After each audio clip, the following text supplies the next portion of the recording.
Now, with the current economic situation, now more than ever, people are looking to save money, and that sentiment extends to weddings too. But just because you're on a tight budget doesn't mean that you can't have the special day you always dreamed of. And wedding planner extraordinaire Peter Kelly is here to give us some advice on where you can cut costs. Good morning to you, Peter. Good morning. Hi, guys. Good morning to you. You look very beautiful this morning. Don't we look very dapper? Look at us all But look, here. check out his shoes. Look at his shoes. I thought you'd be more bling. Bling, yeah. I tell you, if I'd had those shoes, I'd be wearing them in Panto. Pick them up, Peter. Let's show them again. Can we see the them? sparkly Okay. shoes? Well, there we go. Sparkly. Put them back up. Put them up again. Put them again. Look See, at them. a nice a bling groom might want to wear them. They look good under a suit. Go subtle up here and then a little bit of bling on the bottom. Yeah. Okay, well, let's talk No about... recession, those shoes. Let's talk about, I suppose, where the money goes to begin with. Because Sure. I have to say, like, I'm getting married in May, but I didn't really think about the costs, because you don't really think about where it's all going to go. So talk us through the main cost, the breakdown. Okay. Yeah. The biggies are, I suppose, the venue. You know, if you choose a venue, some venues you have to pay like a fee to actually own the venue for the day. So that's a big cost that you don't think about. And also maybe the day before to get your prep done, to build. But for me, the food items are the big thing. You know, your meal is going to be one of the biggest costs for the entire wedding, because you've got to feed 150 to 200 people, whatever you're having. So I think that's a big cost. And that's why I think the appetizers, like, you know, when you don't think about the cost, like after food, before food, transport's big, dresses is very big. Every wedding, though, is very different where they spend their budget. But the meal is the kicker. The meal's the one that's going to make you go... Yeah. And that can vary hugely, because you can get sort of a chicken main course, and you can go right up to something like beef Wellington, with beef Wellington, and then the price range in that is phenomenal. And wines and corkage. Yeah, it's huge. Should be outlawed as far as I'm concerned. I actually believe in corkage. Why? I hate to tell you all, but I do, because I feel that if it's just worded wrongly. Because if you had to pay for staff to pour the wine, take your wine in, chill it, and then cork it, and then serve it, the service cost is very high to the hotel. Yeah.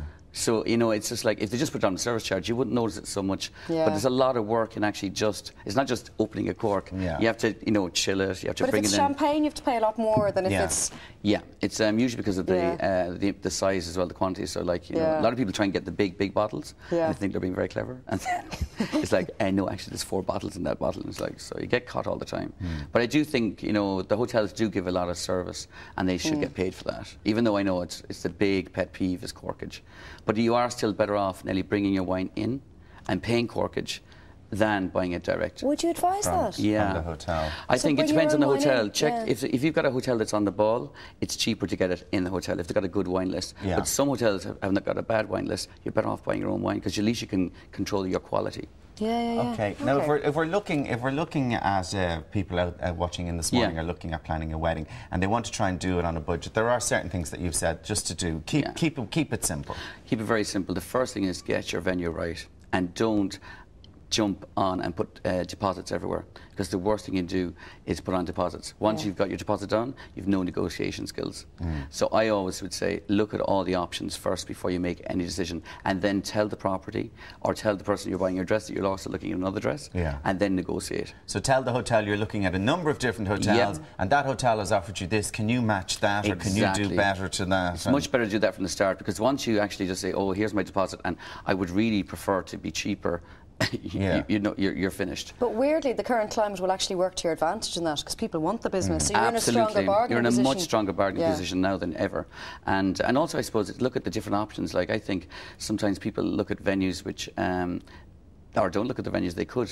Every time you go abroad, you would just go for a dinner in a restaurant. Nobody does that here. We always go to, you know, a certain wedding venue. Castle or... and restaurants, there's some amazing restaurants with fantastic backdrops. And going abroad is one of your tips. Now, we've opted to go abroad simply for, we got better value for money. Like, that was it. I think the big thing abroad at the moment is that a lot of venues like I'm using in Santo Domingo and Dominican Republic, the wine and the bar tab is all inclusive in your one cost.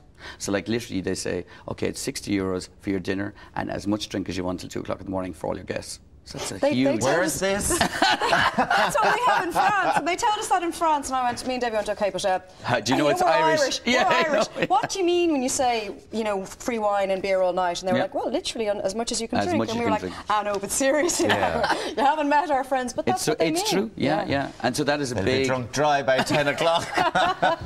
But saying that, I've had a lot of couples who've wanted to go abroad, and eventually they have stayed in Ireland. Yeah. It's because they've realised that... I said, what is the thing you want to do in your wedding? And they said, well, actually, it's because we want to have it smaller, we want to have it this. And I'm thinking, but you actually do that here too. Yeah. And there's small venues in Ireland that we actually do a lot of weddings, and they feel like you're abroad, but actually they're still here. So it's just quirky little places or nice little quirky places and stuff. And focus on an evening wedding, and then you're only doing one main meal. So don't get married in the morning and have lunch and dinner and food. If you have a 12 o'clock wedding, you have to give people food all day long. Yeah. Your bill is nearly quadruple what it would be normally. Whereas if you have maybe a 4 o'clock wedding, then you just have one main meal, and then you go dancing all night and drinking. There's no other after food, there's no pre-food. I think it's a much cheaper option. So timing of the day can really lessen your cost too. And also, if you have a weekday wedding, if you want to have a wedding on a Tuesday, you're in a much better bargaining position with any hotel. Absolutely. And the big thing is be flexible with your dates. If you're flexible with dates, there's lots of different hotels that have got specials on different times of the year. Yeah. Another thing I think is a big thing is the menu itself. If you have a set menu, it's much cheaper. If you go for choices, you start racking up the money. So I would say give them a fish choice and also give them a meat, so that you have maybe an extra course, but you're saving money because you're not using that 7 or 10 euros for a choice, and put that into giving them another course. Or even what we're doing, just have a buffet. Fantastic, yeah. Buffets though in Ireland and usually are more expensive. Yeah. Oh, are they more expensive in Ireland? People think buffets are usually generally cheaper, but buffets are much more expensive because you don't know as a property how much food your guests are going to eat. Whereas with a set menu, we know exactly, how much 100 covers it's 100 going covers, out. and that's what we're going to get out of it. Yeah. So a buffet is usually in hotels nearly all around the world are much more expensive than a set dinner. OK, there's so many other tips. Call-in favours. Like if you have a mate who has a beautiful car, definitely bring it in. The car. Yeah, and ask your friends to do things like, you know, a lot of people don't know what their friends want to buy for their wedding, and they're saying, OK, you know, if you've got something like you want a car, say to two of your friends, lads, instead of a present, I'd really like you to pay for the car.